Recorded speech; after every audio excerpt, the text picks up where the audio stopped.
This week's care video is actually about the husbandry of ball pythons. It's not actually going to be a setup video this week. This actually ties into next month's issue of the Reptile Times. One of the feature articles is going to be about ball pythons. So if you want to sign up for that, if you want to see the article, it is free, and we do email it to your email inbox at the first of every month. So if you want to sign up, go ahead and visit www.thereptiletimes.com, and you can sign up and have it sent to your email inbox like everybody else. First and foremost, we're going to be talking about heating. With reptiles, with any kind of reptile or amphibian, heating is one of the most important aspects of their care. Snakes, as I'm sure you know, if you know anything about reptiles, you know that they're cold-blooded or ectothermic. That means that they get their heat from their environment. In captivity, that means that you have to provide that kind of heat. Now, there's a few different ways to do it. If you have a rack system, you're probably going to be using heat cable like this, or you're going to be using heat tape. That makes your life really easy, honestly, to use the heat cable. All you got to do is pretty much plug it into a thermostat like this, set the little dial on the thermostat to the temperature that you want, and that's it. With ball pythons, you'll want your temperatures, the hot side temperatures, to be between 80 and 92 degrees, with the exact temperature you set being up to you. Base it on what works best for you and your snakes. Everybody has kind of a different range, which is why I gave you the range of 88 to 92. Some people need it hotter, some people need it colder. Again, tinker with your setup, tinker with your snakes, find out what works for you. For my animals at home and for here in the store, we actually double check temperatures with an infrared temp gun. We use, here in the store, actually hanging up here, we have the Pro Exotics temp gun. There's also a really great one made by Zoom Med called the Reptitemp. Either one of these works fine. You just kind of point and shoot. It'll tell you the temperature, the surface temperature. Like for example, right now the surface temperature in my hand is 83.8 degrees. So this is a very useful tool for checking hot spots. For checking ambient air temperatures, which your temp gun is not going to be so great at, it's just going to tell you the temperature of a surface. I use a digital thermometer, and I actually alternate it each week between different tubs of my snakes at home, just to double check the range of temperatures in each tub. Just go ahead and put this in there, and you can actually just check the digital readout to see just how hot or just how cold it is within the cage. There's even some digital thermometers that have a min-max setting, so you can see just how cold or just how hot the cage gets when you're not there. So that's for rack systems. When it comes to a display cage or a glass tank, it can get a little bit more complicated. Well, in display cages, it can be a little bit more complicated to heat up your reptile. For snakes, I always recommend starting with a source of belly heat, such as this heat pad. And again, you can use the heat cable on a tank too. It's just a little bit harder to kind of make the heat cable stay where you want it. So the easiest is going to be using this heat pad. And again, plug it into your thermostat to help control temperatures and make it really easy on you. Plugging in your heat pad to a thermostat does help make sure that your heat pad doesn't get so hot it burns your snake or overheats or even causes any kind of problems. Basically, these two should kind of always go together. At the very least, get a rheostat, which works a lot like a dimmer switch, where it kind of just turns your heat pad up or down. Depending on your situation, that might be better or worse. The rheostat does keep your pad on all the time, whereas a thermostat like this one is going to turn the pad on or off based on how warm it is. So use whichever one is best for you. There is a third kind of a thermostat called a proportional thermostat. That's the Helix thermostat. That one actually does work like a dimmer, where it turns the heat pad up or down. However, it is quite a big jump up in price. It is just something to keep in mind. What I'm kind of going over here is stuff that's going to work for the average person just looking for 1 or 2 display cages. So that's kind of the bottom heat. You're going to have that on the bottom of the cage. Now, whether or not you use other kinds of heat is really dependent on the ambient air temperature in the room that you keep the snake in. Another thing to consider is what time of year it is, what season it is. Here in Southern California, for example, we have kind of a big swing between temperatures between summer and winter. In summer, most homes have your air conditioning set to 78 degrees, with some houses going up to 82, 85. For a snake, that is perfect. That's a great air temperature. That's a great ambient temperature. That's fantastic. So all you really need is a little heat pad or a heated area that kind of gives them a warmer area to put their belly on and digest their food. That's perfect. You've got a 90-degree hot spot and an 80-degree cool area, just because that's what temperature your house is. That works. However, in winter, the temperature goes way down. Most homes keep it, I know my folks keep their heater set at 65. Many houses only go to 68, 72. That's way colder than it was in the summer. That's a 10-degree difference. Imagine if your body temperature dropped by 10 degrees, we'd be pretty sick. Now imagine making your snake have to deal with that. We put on a sweater, we put on fluffy socks, we wear pants, you can put on layers. Snake can't do that. Snake has to rely on you to provide that extra heat. So what are you going to do when in the winter temperatures are dropping, your ambient temperature in your home is way cooler, and you just have that heat pad? What you can do is just throw on kind of a nightlight red bulb. You can use, honestly, for a ball python in a 10 to 20 gallon cage, 40 to 60 watts should be plenty. You're going to want to have these right over the top of where you have your heat pad, same side of the cage. All the heat sources go on one side of the cage. The reason for that is that you want to kind of create that one hot area, right? So there's a set amount of air that's right there. If you have both of these heating up the same portion of air, you're not going to need nearly as high of a wattage of bulb to heat up that one area, because this is also heating up that part of the cage. So you can kind of go with a lower wattage bulb and not have to kind of spend so much electricity. It saves you just a little bit. And using a lower wattage bulb does help make sure that your cage doesn't dry out too much, which is the other aspect of ball python care, is that you want your humidity to be nice and high. So wintertime, if you have a display cage, you're probably going to want to be using a heat bulb. Use a red bulb, so that way you can leave it on all the time. If you want, you can provide a day-night cycle by using a white bulb during the day. However, for any kind of nighttime heat, you definitely want red or even just a ceramic heat emitter so that it doesn't emit the kind of visible light that the snake can see, or visible light that'll disrupt your snake's day-night cycle. So, that leads you right into the second most important aspect of ball python care, which is humidity. So, if you do end up having to use a heat light or just for setting up a cage, you are going to have to pay extra attention to humidity. Now, a lot of times, humidity can be kind of a tricky subject. A lot of the times I tell folks, get a humidity gauge, it'll be helpful, but don't rely too heavily on it. Don't obsess too much over it. One of the things to consider is that if your snake is shedding in one piece and the humidity gauge reads 80%, cool. If your snake is shedding in one piece and the humidity gauge reads 30%, cool. You don't have to change anything. Either one of those numbers works just fine. All that the humidity gauge is really telling you is that that's what the percentage is, and what the snake is telling you with its full, complete, perfect shed is that it's working just fine, that it's happy with the cage conditions, that everything's great. If your humidity gauge reads 30% and it's shedding in a million little pieces, you know that you're going to have to raise the humidity.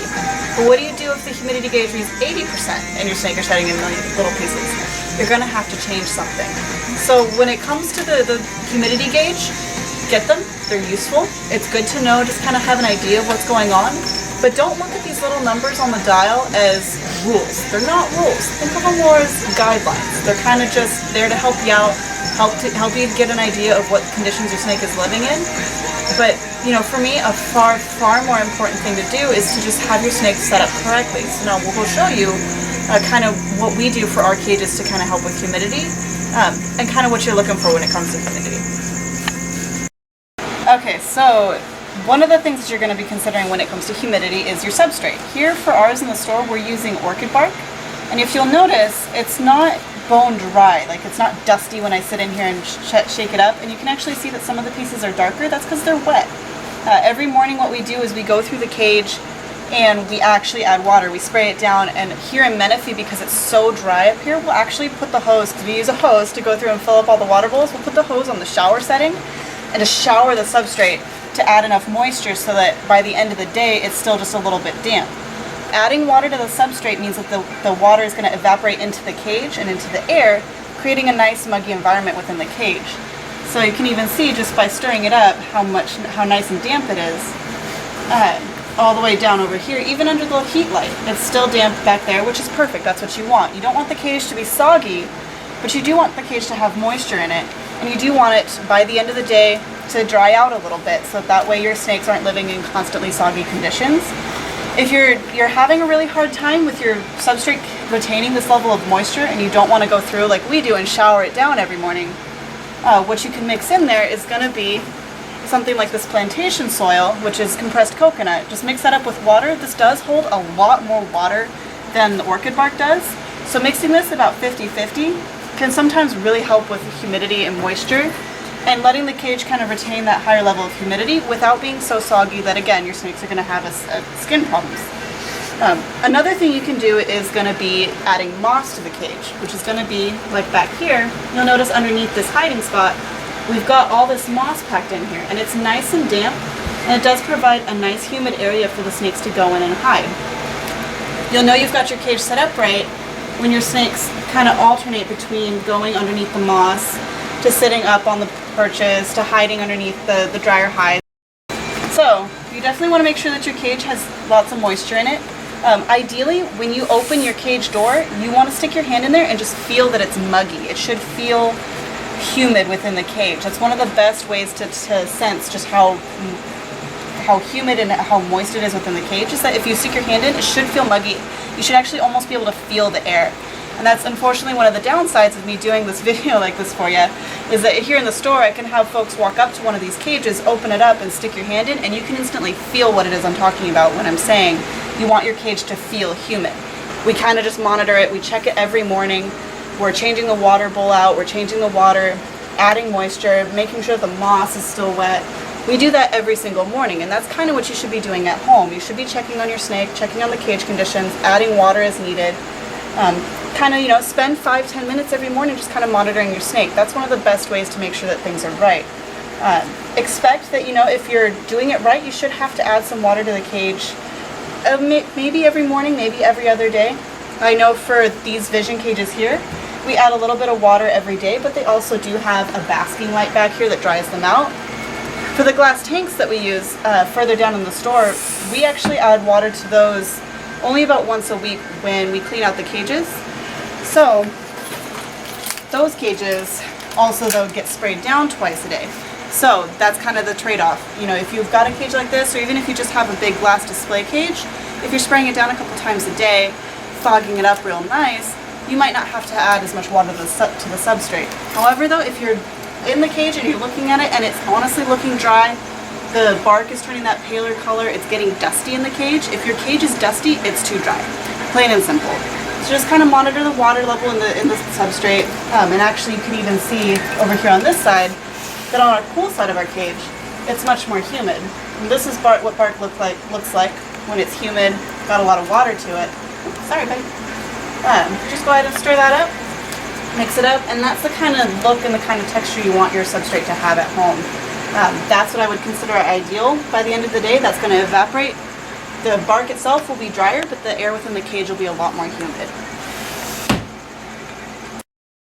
Alright, so we got heat, we got humidity. What's something else that you're going to need for your snake? Water bowl. You're always going to want to keep nice clean water in the cage. Babies, a bowl like this size, this is one of our medium rock bowls that we carry online. Something like this works well for babies. For an adult, like what's around my neck, you can do something like these big CC Pet Lagoons. This is one of the big brown ones. These are actually one of my favorite bowls for larger snakes. For a larger ball python, it's big and it's sturdy enough that they can't tip it over. So if you have a snake that tips this water bowl over, pro tip, try one of these. The blue ones here glow in the dark. Oops, I'm sorry dear. The blue ones here glow in the dark. So if you've got your cage set up to where you've got an actual white light during the day, that'll actually glow as soon as you turn them off, so that's something neat to try. Keep in mind that if you've got a baby, you don't want to start off your little baby ball python with a bowl this big. That's just too big. You want them to have a water bowl, not a swimming pool, because they're not going to be able to use a bowl this big when they're a little bitty baby. So you just want to make sure that, like anything else with a baby ball python or even an adult ball python, you want to make sure that everything's kind of adjusted for their size. They want to be able to feel safe and secure with everything they do. And when it comes to safe and secure, that includes hiding spots. Something like, you know, one of these little exoteric caves, they actually come with moss for you to make a humid hiding spot. A cave like this with one entrance is going to be perfect for your little baby to hide in. Or what I honestly prefer for ball pythons, like you saw in the cage when we had them set up for humidity, is we actually really love to use cork flats. Now cork flats are going to be like this, and you can just grab a few of them, and you see even here just in our for sale section here, how they stack up all nice and cool looking. Makes them look a little bit more natural. Your snake can climb up underneath them, you can pack moss under them. And again, one of the things these are so fantastic for is that this is honestly a lot more like what they're going to hide in the wild. Where do you find native snakes? Where do you find wild snakes, wild lizards, things like that? Underneath flat pieces of debris, wood, even big pieces of metal. That's where you find all the wild snakes. So in captivity, why not set your snake up so that you can have a piece of wood like this all nice and flat? hollow out the bedding a little bit, and your snake will climb up underneath it and feel nice and safe and secure. Your baby ball python wants to climb under stuff, cram itself into tiny little spots, and feel safe and secure. Wild ball pythons actually inhabit rodent burrows, tree crevices are some of the places I've read about them being found, but a lot of them, especially adults, go down into rodent burrows, cram themselves into one nook and cranny, and then sit there with just their faces pointing out, waiting for a rodent to walk by. So in captivity, when you're setting up your hiding spots, keep that in mind, that your baby, your adult, is going to want to sit there in a hiding spot with just its face pointing out, waiting for food to come by, and bam, it's going to bite it and eat it. So the cork flats work great for babies. When it comes to your adult, something like this isn't really going to get a whole lot bigger. It's not going to outgrow it if you get it a fancy cage or cave. So, so your adult, you can set up, you can get one of these nicer big caves, which again is all pretty much enclosed, and it's just got the one entrance for them to get out of. That one is actually even kind of big. For a snake this size, like the one around my neck here, you can use a cave like this. This is the Pet Tech extra large boulder cave, and again, it's just big enough so that they can fit their head out here, cram their body in underneath, and feel safe and secure. There's quite a few different options when it comes to caves. Tons and tons of decor, tons of cool stuff. I mean, you can set up these buffalo caves, primate schools, it doesn't matter. What's most important for your baby ball python is to feel safe and secure, and to kind of basically feel like it's not unprotected on all sides. It wants to basically kind of wedge itself into something, stick just its head out, and feel safe. Cool. Sometimes I get asked about housing multiple snakes in a cage. The short answer is no, don't do it. Ideally, you're not going to do that. Nobody does that at home. At least none of the staff do really do that at home. All the big breeders, if you look at some of the other folks that post videos online, you'll notice that they almost always have each and every snake in its own tub. That's because, honestly, snakes don't like being housed together. It's not ideal. It's not a good long-term kind of a thing. Short-term, you can make it work. But when it comes to long-term, like for the life of the snake, house them separately. And the reason for that is that these are snakes. It's not that they have friends. It's not that they have buddies. It's not that they're social. These aren't social animals. In the wild, the only time they really interact with each other is to breed or to compete for resources, including breeding. Males will compete for females. And they will actually end up trying to compete for ideal hunting spots, little places to hide, good places to hide, things like that. In captivity, a lot of people will notice that, you might see your snakes cuddling underneath the heat light or over on the warm side. It's not that they're cuddling, they're competing. They're both trying to get the best spot for heat, and that just happens to be in the same spot as this other snake. So they're wrapped in each other and they're just competing for that spot. It's just that it's a snake. It doesn't have arms and legs. They're not just going to bite each other for no reason. They're just going to sit there and kind of shove their bodies around and try and position themselves in the best spot. Sometimes folks will say, well, I've had these two snakes together for 2 years, 3 years, 4 years, 5 years. They always go to the warm side and the cold side together. Well, they're two snakes that are the same size. They're going to heat up at the same rate and they're going to cool down at the same rate, which means they're going to seek out warmth, or they're going to seek out cooler temperatures at the same time. So it's not that they're following each other from side to side. They just happen to be heating up and cooling down at the same rate. So don't mistake these kinds of little behaviors for cuddling for people behaviors. It's called anthropomorphizing. It is a snake. They think like snakes. They don't need friends. They don't need, to have somebody living with them. Your snake is always going to do better when it's housed alone and individually in its own cage. So when it comes to setting up your snake, set up each snake in its own cage, just always. That's going to be the easiest way to go, the best way to monitor your snake's health, the best way to take care of your animals. House your snakes individually. Lastly is feeding. Ball pythons ultimately really only need to eat every 7 to 10 days, especially for younger snakes. Older snakes like this one, if you're feeding them a nice big meal, you can feed them every 10 to 14 days. It really honestly depends on the size of the meal and your individual snake. If it's maintaining a good body weight, you don't have to worry that much about just exactly what or how often you're feeding it. If it's maintaining a good weight at the schedule that you have it at, that's it. That's all you really got to do. A snake like this one is going to be eating a medium to a large sized rat, again, every 10 to 14 days. Me, if I was feeding the snake a large rat if I was feeding a snake like this, a large rat each feeding, I'd only really feed it every 10 days or so. If they're eating something even bigger, you could feed them every 14 days. This is actually a bit of a smaller prey item for this size baby, but as you can see, her head is kind of smaller. I know you want it. See? And then there you go. They take it no problem. Usually when you have a well-started baby ball python, it's not that hard to get them to eat pre-killed. Starting with pre-killed and then moving into frozen thawed is usually the easiest way to get your baby to switch. This snake here is actually right in between sizes. She is almost big enough for a small rat, but she's still just a little bit small. So what you would do is that in this situation, while she's eating that one, get a second mouse prepared, and you would feed her 2 mice in one sitting instead of just one, just because it's kind of hard sometimes to get a mouse that's going to be big enough for a snake this size to eat and still be full and continue growing. So at this size, because it is kind of a weird size, 2 mice in a sitting is fine. Once they get just a little bit bigger, a little bit longer, you can start offering them small rats. So that baby there can take a mouse about that size. And then, for example, you can check out these baby yellow bellies. These guys here are just about big enough to be eating regular adult mice, even, you know, big hoppers. This baby here is a little bit younger. You would be feeding this one hoppers. And this one here, which is a couple of weeks older, is eating just regular adult mice. So that's going to be what you do to feed them. I hope you found this video helpful, and if you have any other questions, make sure that you find us on Facebook, which we do respond to a little bit quicker. We're going to be found on Facebook at www.facebook.com/LLLReptile. And then for all of the products and supplies that you saw us talking about in this video, as well as to order any of the really cool ball pythons and ball python morphs that we have in stock right now, like this little baby pastel, we've got mojaves, and then we've got this little yellow belly. Make sure you find us on our website at www.LLLReptile.com. And that's it. We'll see you next week with another care video. Stay tuned.